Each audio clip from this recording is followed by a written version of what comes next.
faith stories. My now wife Chelsea was like, "Hey, you're coming to church with me on Sunday," and I was like, "All right, I've been looking at the Bible. Let's do this." Fishing memories. When I first started, I was just fish, focus on the fish. And I see the kid catch a fish, I'm like, good job, perfect, awesome.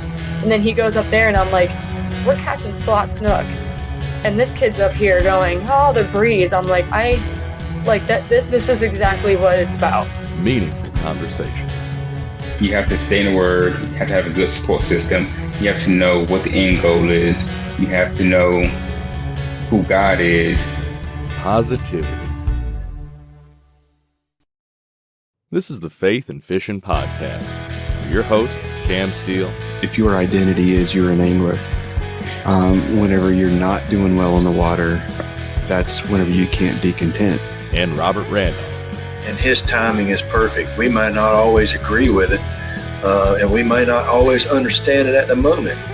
Bring you interviews with some amazing guests from the fishing community and discuss all things to do with fishing and their faith. Welcome to the family.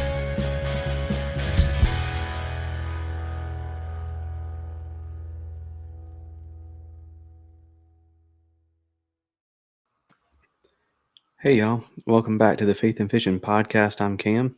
Hey, and I'm Robert. We've got a little bit of a different episode for you this week. There's been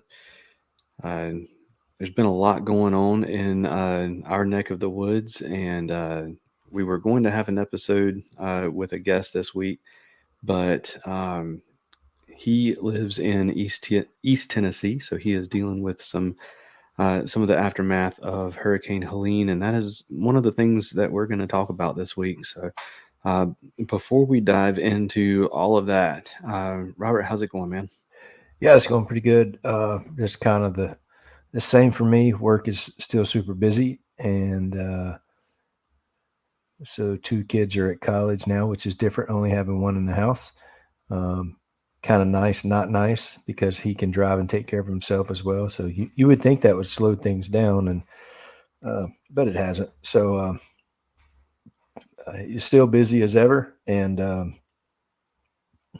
really haven't got out to do much fishing. I was hoping to do some. Actually, you know what? That is not the truth. I did surf fish for about an hour and a half 2 weekends ago, maybe even last weekend. I think it's 2 weekends ago. Yeah, 2 weekends ago. And we went down to the beach just for a couple of days, and got down there super late on Friday. My wife actually was running a sprint triathlon in Wilmington. And so we did that Saturday morning, and she did great and finished that. And we went back and kind of vegged out Saturday and hung out on the porch and played a little bit of guitar, messed around, grilled out some cheeseburgers. And then Sunday, late Saturday night, I was like, well, we're usually just kind of pack up and go home midday on Sunday. I'm like, but we can't come to the beach without going to the beach. So we got all of our stuff and headed to the beach early or mid-morning Sunday. I won't say early. We got there and set up our chairs, and there was a dude that was surf fishing. We set our chairs a little ways down from him, and this dude was catching like 25-inch Spanish mackerel like they were going out of style from the surf. And I mean, as long as my arm, I mean, they were big Spanish mackerel. And, about the third or fourth one he reeled in, my son kind of bends up in his chair. He's sitting like 4 chairs down from me, and he looks at me, and I look at him. He's like, Dad, we got to go get the surfer. I was like, you know what? I was thinking the same thing. And of course we did, and we got back, and that guy was leaving when we got back because he had a whole bucket full of fish. I sat there and watched exactly what he was doing. He was throwing a cast net, catching finger mullet, throwing them out. We did the same thing. I was able to take my cast net, catch finger mullet, put them out. Same kind of rigs he had. Did not even get a sniff. I think, well, that may be not the truth either. I think a crab ate half of one of my finger mullets, but it didn't catch any. And so the only thing me and my son Ryder could figure is we weren't throwing it out quite as far as he was, because he was chucking those things. And I think his surf rods were a little bit longer, and maybe he had a little bit better technique than we did. We were getting it out there pretty good, but I think his was maybe another 20 yards further, and we think that may have been the difference. But anyway, it was super fun watching that dude catch fish, and just being at the beach is always fun. It's nice to catch fish, but I just like being around the water and doing things and watching that. So, and then we had came back and this past weekend, the weather and everything that everybody's dealing with now that we'll get a little bit more into, that kind of affected us at work with some too. And so, it's been an interesting little stretch, to say the least. What about you? So it's been a whirlwind. And I mean, I haven't done any kind of fishing since the last episode that we had, that we recorded. But no, and I should say that this episode is actually going to be recorded after some of the episodes that are going to be following this one. But we wanted to get up here and kind of just share some thoughts and stuff about some of the stuff that's going on right now. But yeah, we a lot of health issues in both family and coworkers and all kinds of craziness. We were able to kind of break away for a little bit, and Saturday we went to was it Saturday? I think it was Saturday. We went to the Sylvan Heights Bird Park up in Scotland Neck, North Carolina, which is an absolutely amazing little park. This is our second time going. It's a little zoo of a whole bunch of different birds. And whenever I say it is out in the middle of nowhere, North Carolina, it is out in the middle of nowhere, North Carolina. And they've got all different kinds of enclosures, a lot of them that you can actually go inside yourself. You got birds flying around you and stuff. There's areas where you can feed birds. Took Henry in and had him feeding parakeets and stuff. It was fun, and they got all different kinds of stuff that you don't see anywhere else. So that was really cool, and that's always a fun trip. And then that got back and just kind of jumped right back to it. But yeah, we're in a bit of a whirlwind right now, but that's okay. But yeah, we wanted to get up here and just kind of talk about some of the stuff and kind of bring attention to it if you're someone who doesn't live close by or whatever. But some of the stuff that just kind of happened with Hurricane Helene. So before we do that, though, let's go ahead and let's thank Get Outdoors, and then we'll jump into it. Get Outdoors Pedal and Paddle is one of the largest canoe, kayak, and cycling retailers in the Southeast, with a huge selection of kayaks, canoes, bikes, and all the accessories needed to experience paddling and cycling comfortably and safely. Get Outdoors helps to expand and educate the paddling community through their free demos held on local lakes in the Greensboro, North Carolina area, and through in-store clinics and on the water courses and demos, and will even get your new boat rigged up for kayak fishing for you. Stop by the shop in Greensboro, North Carolina, or visit them online at shopgetoutdoors.com to be wowed by their selection. All right, so yeah, we just had a major hurricane come up in a odd path, and the mountains of North Carolina, Tennessee, South Carolina, Georgia just absolutely got hammered.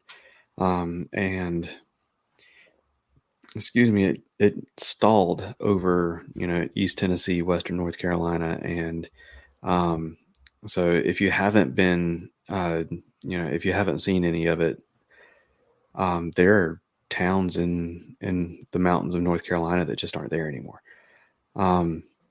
In some areas, they ended up getting, over 30 inches of water, which is an absolutely insane amount of rain.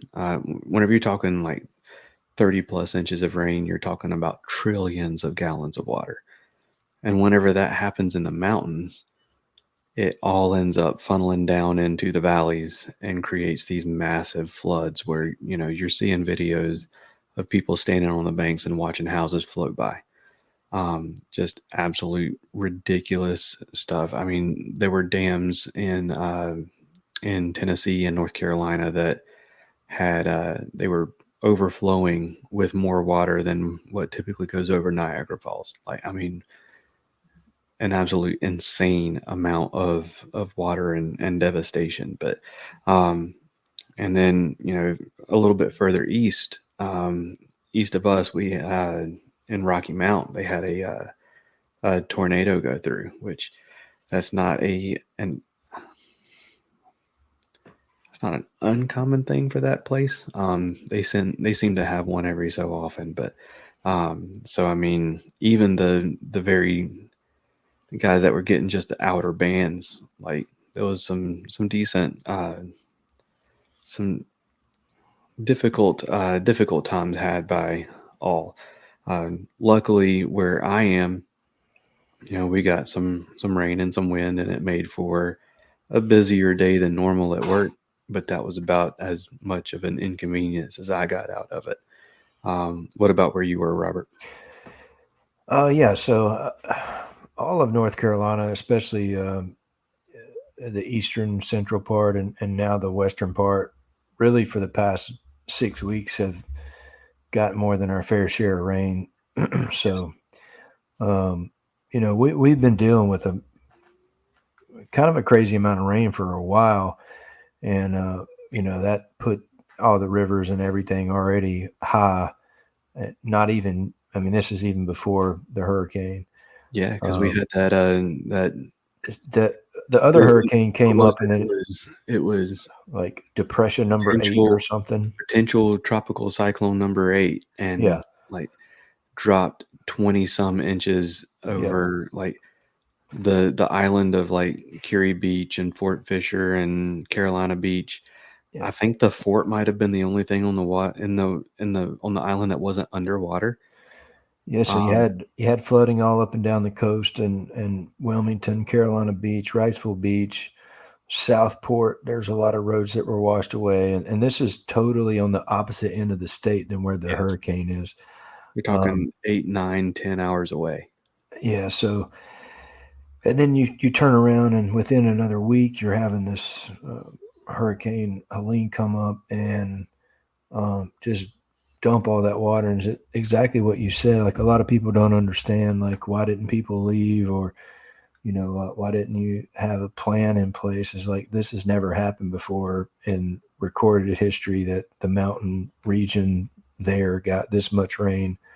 And it all, you know, the valleys, if you know anything about, if you go vacation to the mountains anywhere, the valleys a lot of times are where the towns are, because it's the only spot you can actually have a group of buildings. You know, you're not going to build a town on the side of the mountain. So, and of course, that's where the water goes. When you get that much water, is straight through the valleys, and whole towns were washed away. And when we say washed away, obviously there's some remnants of buildings, but everything that's there is either filled with mud that's 5 or 6 feet deep. And you know, if you're listening to this podcast, you're technically savvy enough to probably have seen the videos, you know. And it's just one of those things where it's like, you don't even know what to say or have words for it. And, you know, kind of before we went on, I was sharing a little bit of this with Cam. And one of the reasons I wanted to talk about it is because I'm sure, you know, we're in central North Carolina. I'm from Middle Tennessee. I went to school close to Knoxville. And so I've been on all sides of the regions that were affected, vacationed in those regions. We go every year to Boone and get our Christmas tree Thanksgiving weekend. After we do Thanksgiving on Thursday, we go get our Christmas tree. We've spent the last 15 years getting our Christmas tree Thanksgiving weekend and renting properties in and around Boone, Blowing Rock. You know, App State and Boone is totally, you know, it's a disaster area. There's so much water that came through Boone and App State. The videos that are coming out of these places are just truly unbelievable. And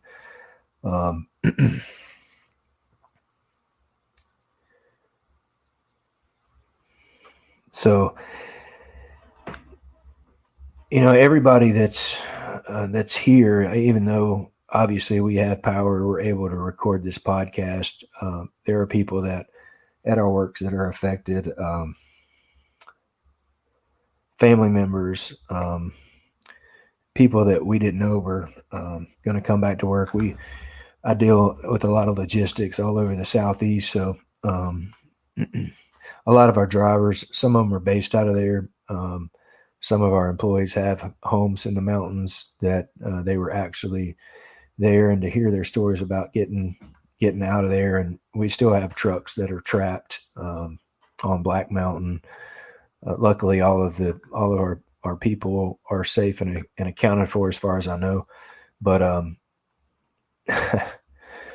was telling the story to Cam. So everybody here is affected, and it's it leaves me scratching my head and wondering, like, what are we even doing every day? And just to see some of the videos that are coming out and some of the disparaging remarks on the other side of the videos, and I won't even go into what those go into or allude to, or it's just crazy times that we live in when a disaster can be turned around and used as banter for whatever reason somebody sees, and for them to make a disparaging video about somebody that is literally lost everything that they have. But anyway, I know I'm long-winded on this, but me and my wife are pretty stubborn people, so we have tickets to the theater in DPAC, and we both have been working super hard, and my wife's dad is not in great shape, so she was helping take care of him 2 nights ago, and then came back up here. We're both dead tired, but we didn't want our tickets to go to waste, so we're like, well, do we want to go to the show or not? And we did go see the show, and it kind of took our minds off things for a little bit. But then, 30 minutes into the show, the only thing I can think of is this theater full of people. We're sitting watching a theater show, and 2 hours away, there's people that don't have homes and power and water. Yeah, it just really puts things in perspective. And so if you're listening to it, look up how you can go and provide some basic necessities. I'm sure Red Cross, Samaritan's Purse. It's not going to be hard for you to find how to donate to these people, and the area of destruction is so large. It's even larger than a normal hurricane landing on the coast somewhere, because normally that is way bigger than a tornado damage area. But this swath, if you look at on the map, some of these towns that are totally devastated, I don't even want to put an estimate on it, but that area is bigger than a lot of the 50 states. If you just take a land area, that area is bigger than quite a few whole states that is had this catastrophic damage. So, I guess the main point of me rambling on is just to be thankful for what you have. Don't believe everything you see on social media, and just know that, live in the moment, be thankful for what you have, spend time with your family and the ones that mean the most, because you never know what's around the corner. Absolutely. And whenever it comes to stuff like this, something that you have to remember is that the people that get hit the hardest, the areas that get hit the hardest are typically not the wealthy areas. The wealthy areas, or the least wealthy areas, are some of the areas that get hit hardest. Either it's they have their houses aren't in the greatest of shape, so they're the first ones to go, or there's a lot of people in a small area. and so a lot of the people that they have the worst devastation are some of the ones that they really don't really have any way to bounce back from that. So so make sure that make sure you're praying. If you can donate in any way, whether it's start a canned food drive and send food over. I mean, so I've been through my fair share of hurricanes, being from the eastern part of the state. I remember when Matthew came through. That's probably the worst flooding that I've seen personally, because my family hadn't moved there for Floyd yet. I went with my dad in our church's 15-passenger van to drop off a bunch of supplies for relief for Floyd. But Matthew was the first one that I like witnessed with my own eyes, and it was, it took me 2.5 hours to get to work because I had to find a bridge that I could cross over the river still.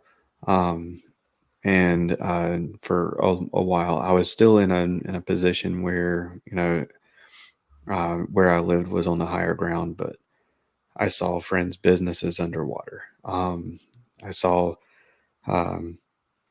churches on the bank of the river that we were pulling fish out of the second floor classrooms whenever the water receded. I mean, just, and the thing with that is it costs so much to bounce back from that. These people need as much help as they can get. So, there are a ton of ways to donate and get something started there. Check them out. I will say, make sure that I would do something like Red Cross or something like that it's easy to know you're donating to the right place, because there's going to be a lot of people taking advantage of this situation right now. Unfortunately, that's how people are. Like you see scam posts a lot for stuff that pulls at the heartstrings, because they know it will get you to click on it, and it makes me upset. But that's the world that we live in. Is there are people who are going to take advantage of this situation for nefarious purposes. So make sure that you're donating to a legit cause, and something that I would encourage you to say, unless you know the person personally who's putting on the donation fund, I would make sure that it's something that's easily recognizable, and so that you know where your stuff is going to. But yeah, that's kind of a somber topic, but we felt it was important to kind of bring awareness to it, and bring sorry, there's my noisy refrigerator. There may end up being a loud bang as one of the ice cubes drops into the tray, but your refrigerator knew we needed some comic relief, so there you go. like, there's my cue. But yeah, just wanted to bring awareness to it, because like you said, there are a lot of things being said on social media and stuff about this particular storm, and we just wanted to kind of bring awareness that instead of arguing about what's what, or what happened, what actually happened, what didn't happen, just keep in mind that there are people dealing with a flood that this area hasn't seen anything close since 1916, and that flood was beat by something like 25 feet this time. Like, yeah, just be aware that there, still a lot of people unaccounted for, and the best way you can help is, like Cam said, find a reputable place to donate to.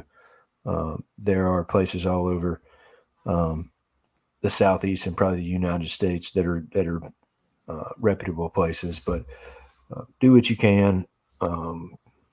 Obviously don't go into the area and make things worse, even though I know several people that had to do that to try to look for people that they were missing because there's no communication. Cell phone reception is spotty at best. Spotty is probably an over exaggeration. There are pockets where some of those people have signals. Obviously, you can see a lot of the videos, but They've been dropping a lot of yeah, what they call the Starlinks that have made a big difference.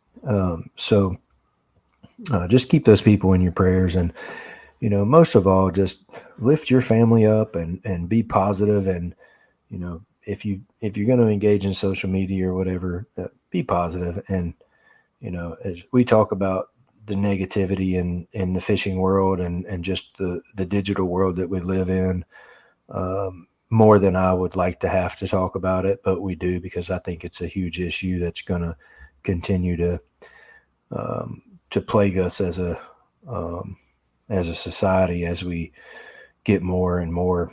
Our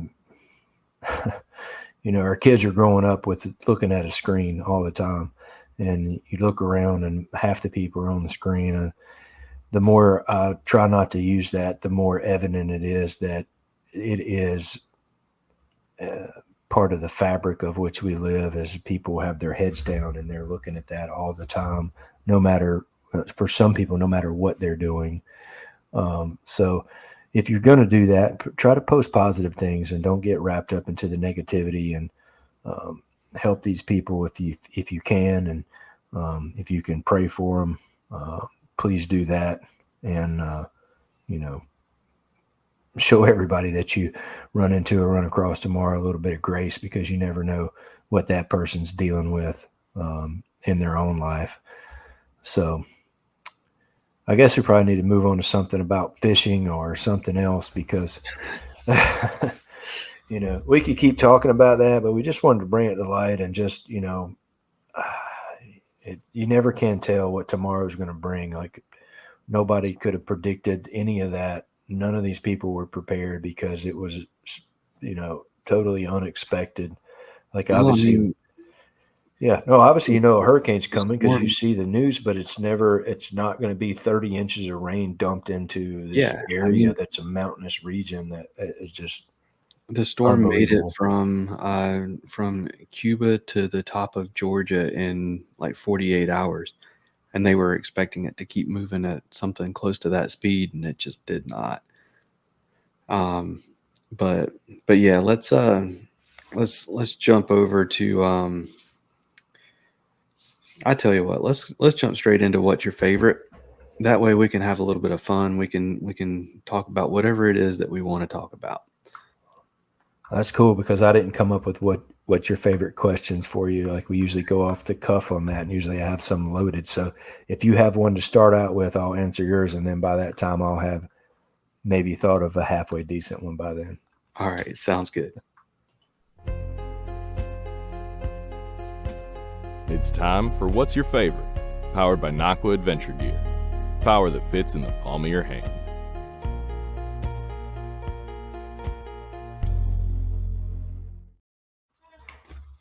All right, so I'm going to start it off with and as always, I apologize in advance if any of these have been used before. I don't think they have.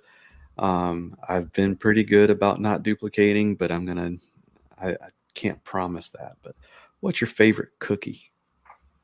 Ooh, favorite cookie, man, that's a tough one. There's a few different levels to my cookie fondness. Let's say I have cookies every day.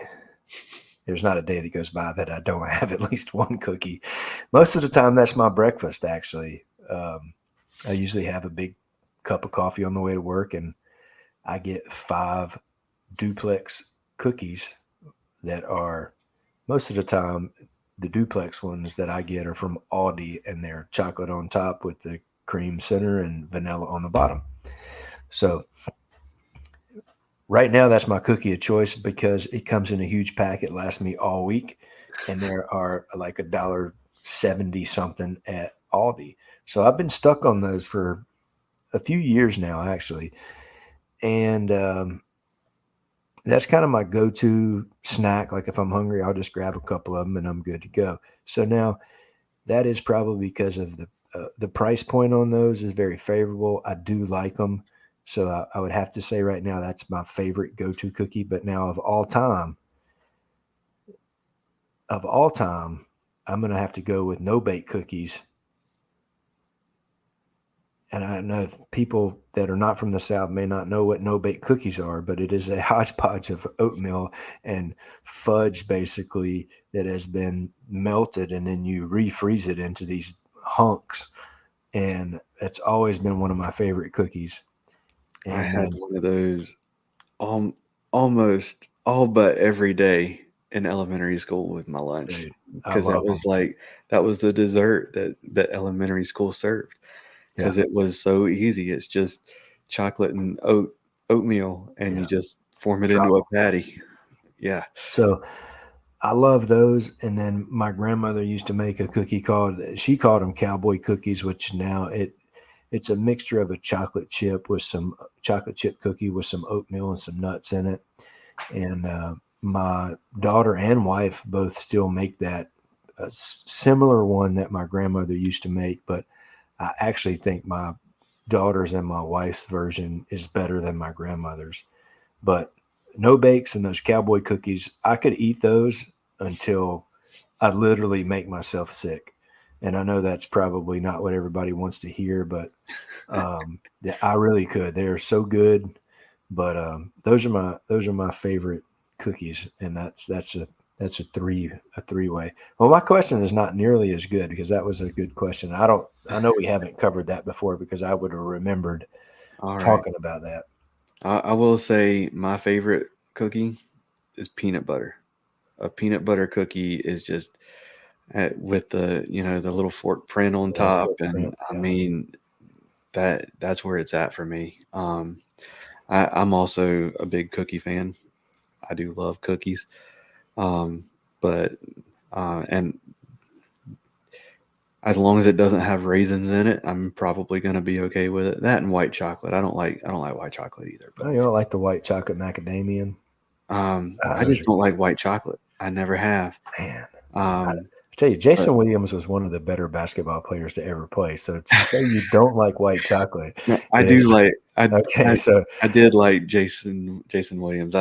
He was fun to watch. He was so fun to watch. Dude, I could watch videos of him passing the ball. Like that was one of the dudes that we growing up used to try to emulate, when we would play backyard basketball. It'd be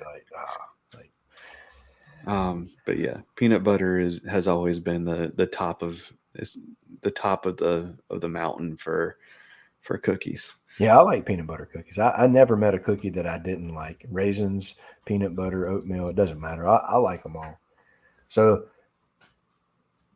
this question is a two-part question.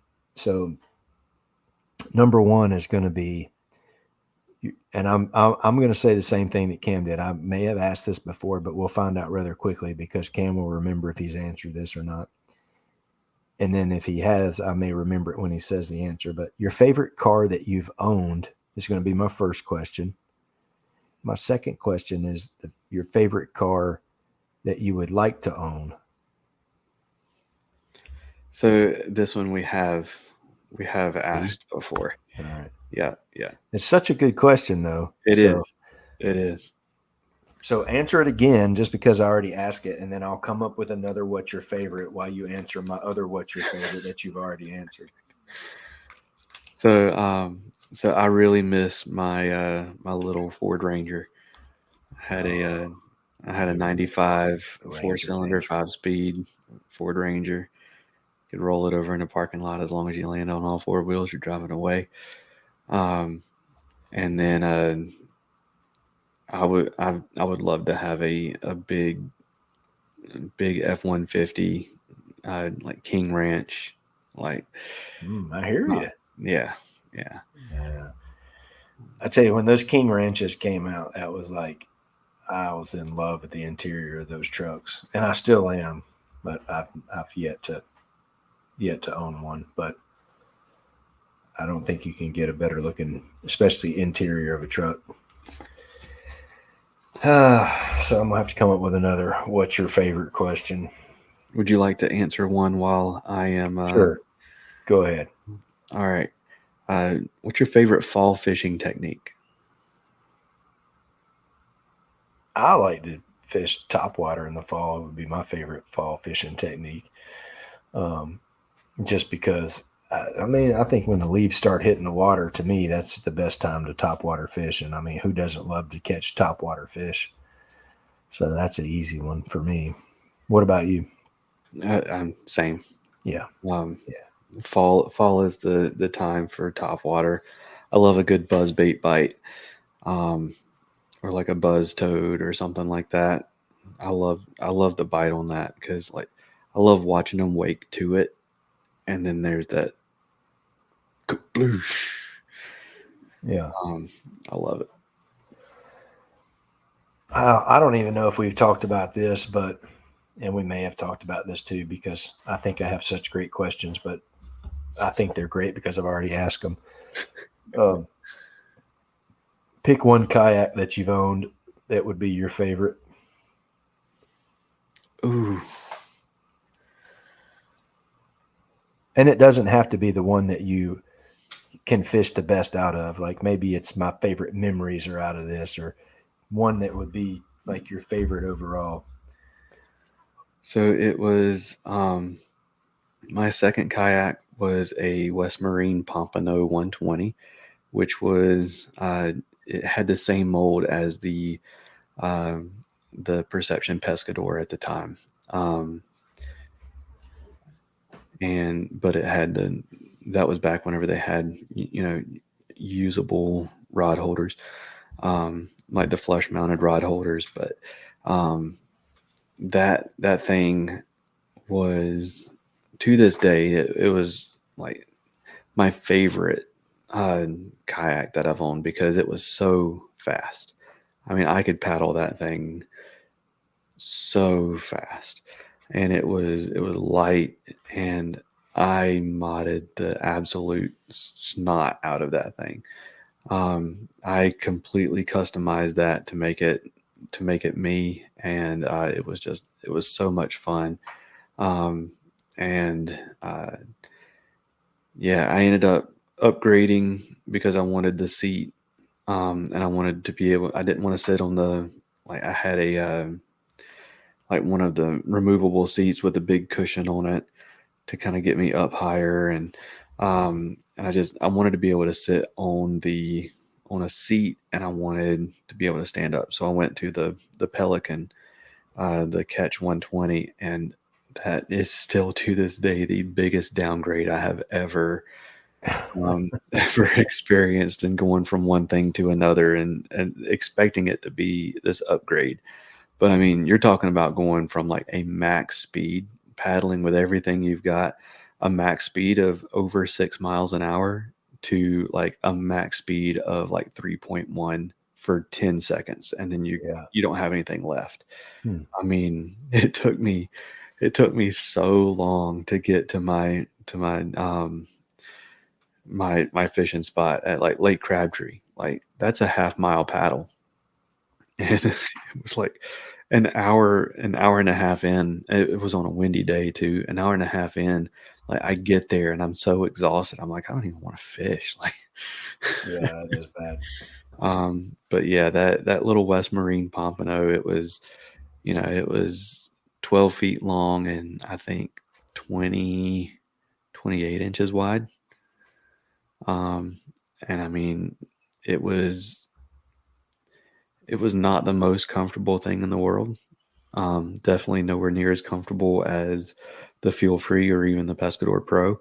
Or I mean, the Catch 120, like sitting on it was comfortable. Like it was sitting on a regular chair, like it, and it was stable, but it wasn't worth the not being able to paddle it. Like, but yeah, that little West Marine pompano, and the fact that I had it modded out so much so it was so customized to me that it was like everything was second nature. Um, that was my favorite kayak that I've owned. Yeah.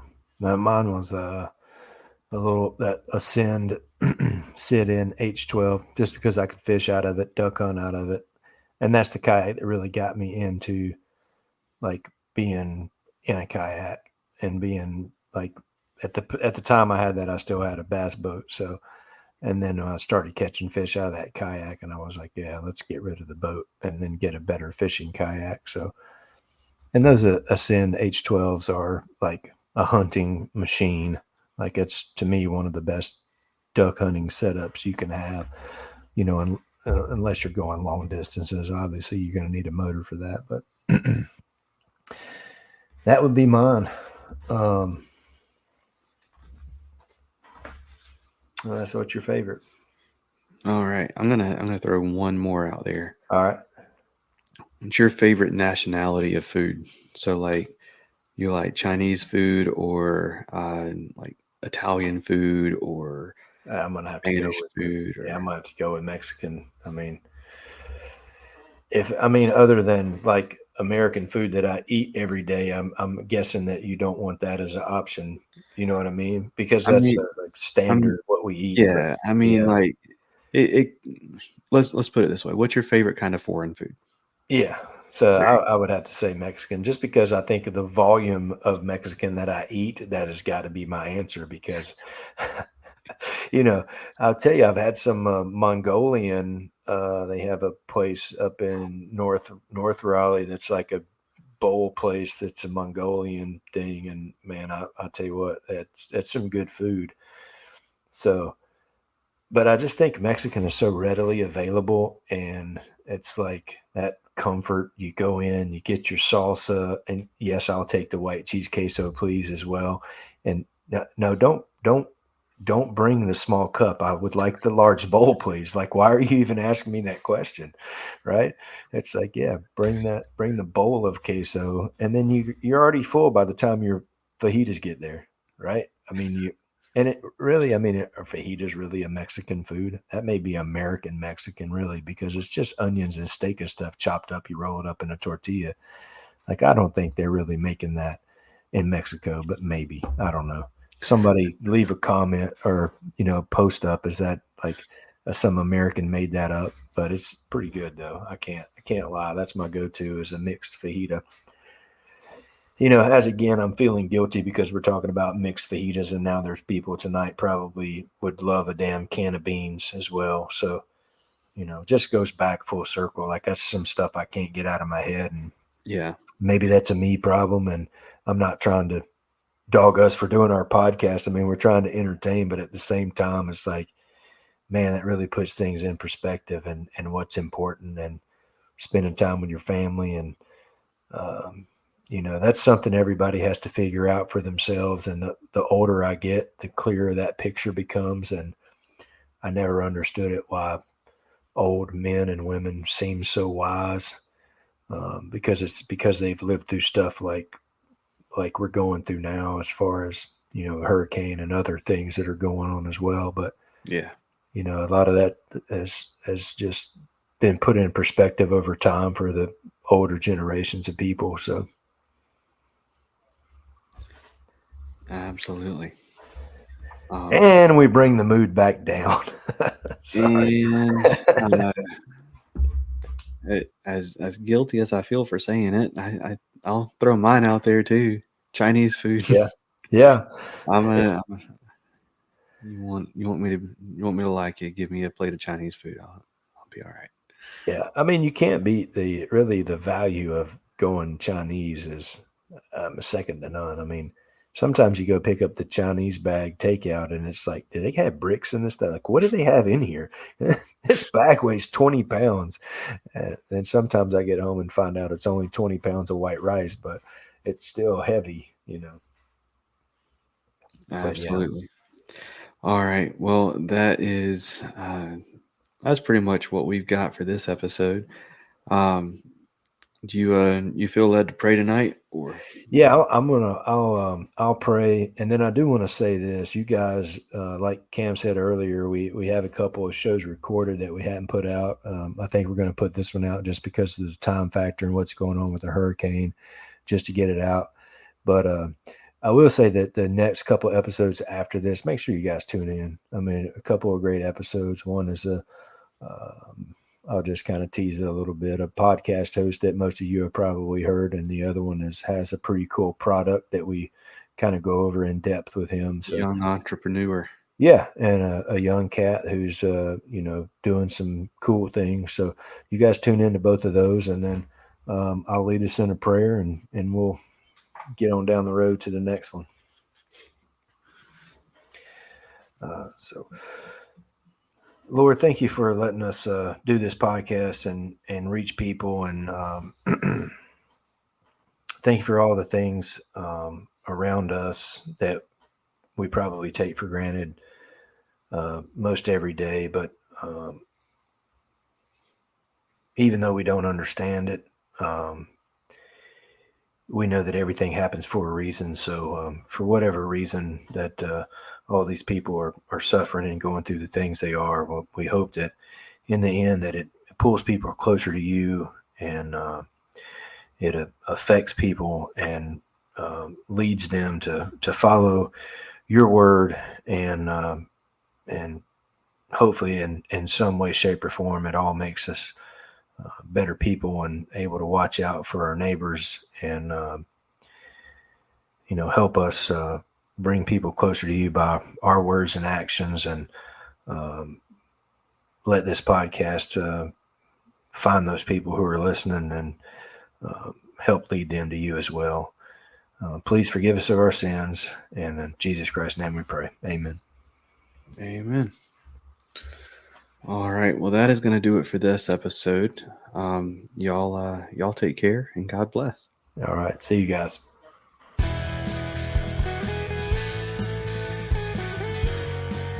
Thank you for listening to the Faith and Fishing Podcast. Please consider supporting those that support us.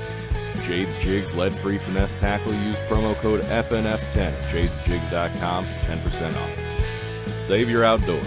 Stop losing your gear. Use promo code FNFP15 at saveyouroutdoors.com for 15% off. Omnia Fishing.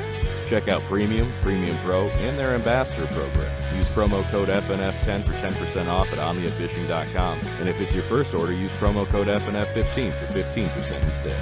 Mr. B Lure Company. High-quality handmade baits made right here in the U.S. MrBLureCompany.com. Use promo code FaithAndFishingPod for 15% off your first purchase. Get outdoors, pedal, and paddle. Check them out at the shop in Greensboro, North Carolina, or at ShopGetOutdoors.com for all your paddling and cycling needs. And Naqua Adventure Gear, lighting, power, and all the connectors at Naqua.com. Please rate, review, subscribe on whatever app you're listening on. That's going to do it for this episode. Y'all take care, and God bless.